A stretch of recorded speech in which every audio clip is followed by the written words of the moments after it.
জয় নিতাই, জয় গৌর, জয় রাধেশ্যাম, জয় শ্রী রাধে, জয় শ্রী রাধে, জয় শ্রী রাধে। অজ্ঞান তিমিরান্ধস্য জ্ঞানাঞ্জন শলাকায়া চক্ষুরুন্মীলিতাং জ্ঞান তস্मै শ্রী গুরবে নমঃ। বাঞ্ছাকল্পতরুভ্যশ্চ কৃপা সিন্ধুভ্য এব চ পতিতানাং পাবনেভ্যো বৈষ্ণবেভ্যো নমো নমঃ। জয় নিতাই, জয় গৌর, জয় রাধেশ্যাম। জয় জয় নিত্যানন্দা দ্বৈত গৌরাঙ্গ, নিতায় গৌরাঙ্গ, নিতায় গৌরাঙ্গ। জয় জয় নিত্যানন্দা দ্বৈত গৌরাঙ্গ, জয় জয় যশোদানন্দন শচীসূত গৌরচন্দ্র। জয় জয় রোহিণী নন্দন বলরাম নিত্যানন্দ। জয় জয় মহাবিষ্ণু অবতার শ্রী অদ্বৈত চন্দ্র। জয় জয় গদাধর শিবাসাধি গৌর ভক্ত বৃন্দ।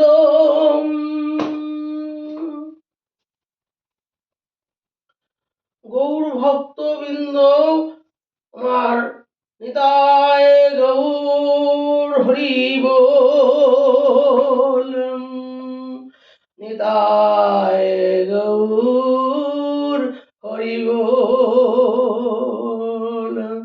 নিতায় গৌর রাধের শ্যাম, নিতায় গৌর সীতানাম।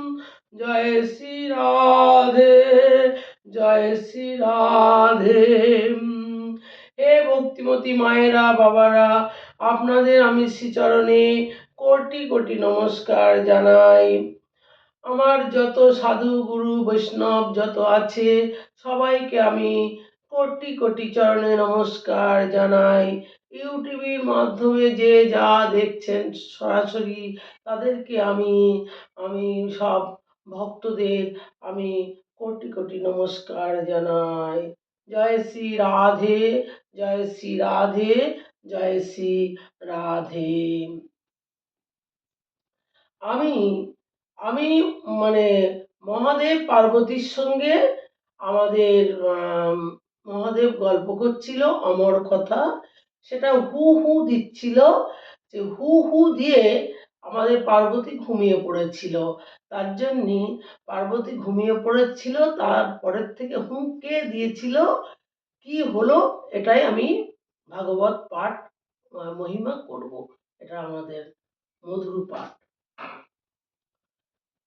দেখতে দেখতে 4 দিন 5 দিন 6 দিন হয়ে গেল, 6 দিন হয়ে গেল, 7 দিন পূর্ণ হয়েছে, মানে 6 দিন হয়ে গেছে, 7 দিন পূর্ণ হয়েছে। আমাদের 3 দিনে আমাদের পার্বতী আমাদের ভগবানের কথা শুনতে শুনতে অমরের ঘুমিয়ে পড়েছিল। তখন মহাদেব ভগবানের জয় জয়কার করেছেন। যখন শেষ হয়ে গেল তখন মহাদেব জয় জয়কার শুরু করে দিলেন, বলিয়ে ভক্তবৎসল ভগবান কি জয়। তখন মাতা পার্বতী চমকে উঠেছেন, মানে ঘুমের ঘরে তো মা পার্বতী চমকে উঠেছেন। মাতা পার্বতী ঘুমির থেকে উঠেছে, প্রভু কি হলো, কি হলো প্রভু, বলছে প্রভু কি হলো, কি হলো, অবাক হয়ে গেল। আর মানে তুমি কি শুনেছো, আমাদের মহাদেব বলছে তুমি কি শুনেছো। আপনি বললেন ভগবান চন্দ্রবংশে জন্মগ্রহণ করেছেন, আপনি বললেন আমি ভগবান চন্দ্রবংশে জন্মগ্রহণ করেছেন। কি বলছো দেবী, তুমি চন্দ্রবংশের মধ্যে পড়ে আছো, কি বলছো দেবী, তুমি চন্দ্রবংশের মধ্যে পড়ে আছো। এখানে তো চন্দ্রবংশের সমস্ত কথা বর্ণনা হয়ে গেছে, তাহলে কথা শুনলো কে, পার্বতীকে বলছে মহাদেব, তাহলে কথাটা শুনলো কে। প্রভু আমি তো কথা শুনতে শুনতে ঘুমিয়ে পড়েছিলাম, আমি তো কথা শুনতে শুনতে ঘুমিয়ে পড়েছিলাম, আমি তো জানি না। তুমি ঘুমিয়ে গেলে, তাহলে কথা শুনলো কে, তুমি তো ঘুমিয়ে গেলে, কথাটা শুনলো কে। এখানে নিশ্চয়ই কোনো চোর লুকিয়ে আছে, এখানে নিশ্চয়ই কোনো চোর লুকিয়ে আছে, মানে সেই ডিমটা চুরি করে। এ কথা কেউ শুনেছে, মহাদেব খুব রেগে গেছে। মহাদেব বলছে চুরি করে এই অমর কথা শুনেছে কে, সেটা জানতে পারছে না, রেগে গেছে, হুঙ্কার ছাড়ছে, কে চুরি করে শুনেছে, সামনে বেরো। এসে সুখ পাখি তো শুনে ভয় পেয়ে গেল, মানে সুখ পাখি ও যেই বলেছে মহাদেব সামনে বেরো ত্রিশূল হাতে করে, ভয়তেই ও উড়ে পালাচ্ছে। মহাদেব তো এক্ষুনি ত্রিশূল ছেড়ে দেবে, এদিক ওদিক তাকিয়ে যখন কাউকে দেখতে পেলেন না, মহাদেব আরো রেগে গেলেন। মহাদেব যখন দেখলেন আর কাউকে দেখতে পেলেন না, তখন আরো রেগে গেলেন। কে আছো, সামনে এসো, বলো ত্রিশূল ছাড়তে যাবেন। এমন সময় সুখ পাখি ডিম থেকে বেরিয়ে উঠতে শুরু করলেন। যেই ত্রিশূলটা ছাড়তে যাবে, রেগে রেগে টেগে একেবারে ত্রিশূল ছেড়ে দেবে, দিয়ে একেবারে সুখ পাখি তখন ভয়তে উড়ে যাচ্ছে। মহাদেবও মহাদেবও ত্রিশূল নিয়ে পিছন পিছন দাঁড়াতে শুরু করলেন। মহাদেবও পিছন পিছন ত্রিশূল নিয়ে দৌড়াতে শুরু করলেন। সুখ পাখিও উঠতে উঠতে পালাচ্ছে, মহাদেবও পিছন পিছন দৌড়াচ্ছে। দৌড়াতে দৌড়াতে সুখ পাখি মহারাজ হিমালয় পর্বতে সরস্বতী নদীর তটে মহর্ষি বেদব্যাসের আশ্রমে গিয়ে পড়েছে। জানো, সবাই তো একটু বাঁচতে ইচ্ছা করে, আমাদের সুখ পাখিও দৌড়চ্ছে, মহাদেবও দৌড়চ্ছে। তখন আমাদের সরস্বতী নদীর তটে তখন ব্যাসদেবের বাড়িতে গেছে।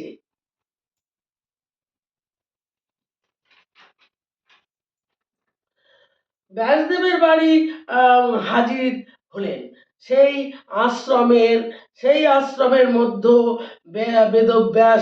বেদব্যাসের স্ত্রী অরণি দেবী সন্ধ্যাকালীন অবস্থায় বেদব্যাসের জন্য রান্না করবেন বলে বসে আছেন। বেদব্যাসের জন্য রান্না করবেন বলে বসে আছেন। আর বেদব্যাসের পূজা অর্চনা করতে দেরি হচ্ছে। বেদব্যাসের পূজা অর্চনা করতে দেরি হচ্ছে। অরণি দেবীর বসে থাকতে থাকতে একটু আলস্য ভাব এসেছে, মানে বসে থাকলে একটা ঘুম ঘুম ভাব আসে না, আলস্য ভাব এসেছে। ঘুম পেয়েছে, হাই তুলেছেন। ঘুম পেয়েছে, অরণি দেবী হাই তুলেছেন। সুখ পাখি মহারাজ যেই হাই তুলেছেন, অমনি মুখের মধ্যে ঢুকে পড়েছেন। ওই সুখ পাখি অরণি দেবীর মুখের মধ্যে প্রবেশ করে গর্ভের মধ্যে অবস্থান করে ফেলেছেন। মহাদেব দেখতে পেয়ে ত্রিশূল দিয়ে মারতে যাচ্ছেন। এমন সময় ব্যাসদেব দেখতে পেয়ে হাত ধরে ফেলেছেন। এ কি করছেন প্রভু, এ কি করছেন প্রভু? তা এই গর্ভের মধ্যে এক চোর প্রবেশ করেছে। এই গর্ভের মধ্যে এক চোর প্রবেশ করেছেন, মানে সুখ পাখি। আমি তাকে ছাড়বো না, আমি তাকে মেরে ফেলবো। বেদব্যাস বললেন, আমার স্ত্রী কি অপরাধ করেছে? বেদব্যাস বললেন, আমার স্ত্রী কি অপরাধ করেছেন? আমি তোমার স্ত্রীকে মারবো না। মহাদেব বলছে তোমার স্ত্রীকে আমি মারবো না। আচ্ছা ঠিক আছে প্রভু, কিন্তু পক্ষীটা কি করেছে? ওই যে পক্ষীটা কি করেছে? সে আমার স্ত্রীর কাছে আশ্রয় নিয়েছে, আশ্রিতা রক্ষা করা আমার কর্তব্য। বেদব্যাস বলছেন, আমার স্ত্রীর কাছে সে আমার স্ত্রীর কাছে সে আশ্রিতা হয়ে গেছে, তাকে আমার রক্ষা করা কর্তব্য। আমি আমার স্ত্রীর প্রতি পার্বতীকে অমর কথা শোনাচ্ছিলাম, তখন এই চোরটা চুরি করে সব কথা শুনে নিয়েছে। তাই কি হয়েছে? আপনি অমর কথা শুনেছেন, শুনে কি হয়েছে? এইবার জয় শ্রী রাধে, জয় শ্রী রাধে। তার জন্য আমি তাকে দণ্ড দেব, তার জন্য আমি দণ্ড দেব, আমি ওকে ছাড়বো না।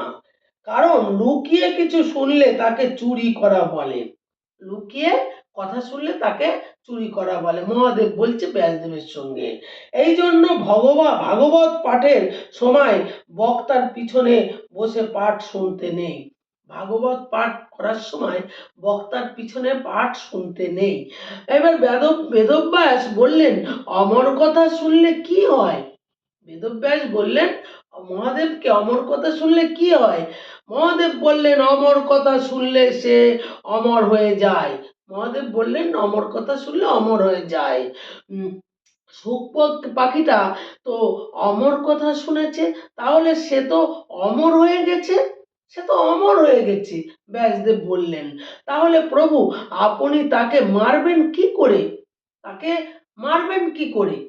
সে তো অমর হয়ে গেছে, সে তো এখন অমর। মহাদেব মাথায় মাথায় হাত দিয়ে বসে পড়েছেন, তাই তো সে তো অমর হয়ে গেছে। এইবারে তাহলে এখন কি হবে? ব্যাসদেব বললেন, আপনি তাকে কৃপা করেন, কৃপা করে আশীর্বাদ করেন, ভূমিষ্ঠ হয়ে সে যেন সমস্ত জগৎকে অমর কথা শোনাতে পারে। ব্যাসদেব মহাদেবকে বলছে, আপনি আশীর্বাদ করুন যেন ও ভূমিষ্ঠ হলে সবাইকে অমর কথা বলতে পারে, শোনাতে পারে। মহাদেব আশীর্বাদ করে সেখান থেকে চলে গেলেন। শুক পাখি 12 বৎসর মাতৃগর্ভে ছিল। মা অরণি দেবী কষ্ট পাচ্ছেন। চিন্তা করেন, 12 বৎসর যদি মাতৃর গর্ভে থাকে, তাহলে কত কষ্ট না? ভগবানই সম্ভব। হ্যাঁ, তখন ব্যাসদেব প্রার্থনা করলেন, হে সন্তান, আমি তোমার পিতা, জন্মগ্রহণ করা উচিত।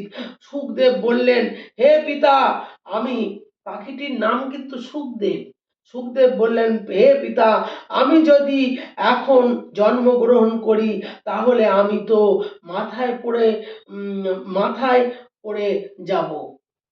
আমি আমি তো মাথায় হাত দিয়ে পড়ে আমি মায়ায় পড়ে যাব, মানে আমি মায়ায় পড়ে যাব। পুত্র, আমি তোমাকে কথা দিচ্ছি, আমি তোমাকে মায়ায় আবদ্ধ হতে দেব না। ব্যাসদেব বললেন, পুত্র, আমি তোমায় মায়ায় আবদ্ধ হতে দেব না। পিতার কথা শুনে শুকদেব প্রভু জন্মগ্রহণ করলেন, কিন্তু জন্মগ্রহণ করে কি করলেন জানেন? ভগবান তো জন্ম নিয়ে মানে সেই নালা অবস্থায় মানে ছুটছে। এবার বেদব্যাসও পিছন পিছন ছুটছে, আর শুকদেব মানে সামনে ছুটছে, মানে হে পুত্র, হা পুত্র, হা পুত্র বলে বলে ছুটে যাচ্ছে। জয় শ্রী রাধে, জয় শ্রী রাধে, জয় শ্রী রাধে, জয় নিতাই, জয় গৌর, জয় রাধে শ্যাম, জয় রাধে শ্যাম, জয় শ্রী রাধে, জয় শ্রী রাধে রাধে। হরে কৃষ্ণ কৃষ্ণ কৃষ্ণ হরে হরে, হরে রাম রাম রাম হরে হরে। নিতাই গৌর সীতানাথ, নিতাই গৌর রাধে শ্যাম। জয় জয় রাধে কৃষ্ণ গোবিন্দ, রাধে গোবিন্দ, রাধে গোবিন্দ। জয় জয় শ্যাম সুন্দর মদন মোহন বৃন্দাবন চন্দ্র, জয় জয় রাধা রমন রাসবিহারী শ্রী গোকুলানন্দ, জয় জয় রাধা কান্ত রাধা বিনোদ শ্রী রাধা গোবিন্দ, জয় জয় রাসেশ্বরী বিনোদিনী ভানুকুলচন্দ্র, জয় জয় ললিতা বিশাখা আদি যত সখীবৃন্দ, জয় জয় শ্রীরূপ মঞ্জুরি রতি মঞ্জুরি অনঙ্গ, জয় জয় পৌর্ণমাসী কুন্দলতা, জয় বৃন্দা। সবাই কৃপা করে দাও যুগল চরণার বিন্দ, যেন আকুল প্রাণে গাইতে পারি হা রাধে গোবিন্দ। রাধা প্রাণবল্লভ রাধে রাধে, রাধা প্রাণবল্লভ জয় রাধে রাধে। জয় শ্রী রাধে, জয় শ্রী রাধে, জয় শ্রী রাধে। নিতাই গৌর হরি বল, নিতাই গৌর হরি বল, নিতাই গৌর হরি বল। শ্রী গুরু প্রেমানন্দে একবার হরি হরি বল, শ্রী গুরু প্রেমানন্দে একবার হরি হরি বল। জয় রাধে শ্রী রাধে, জয় শ্রী রাধে।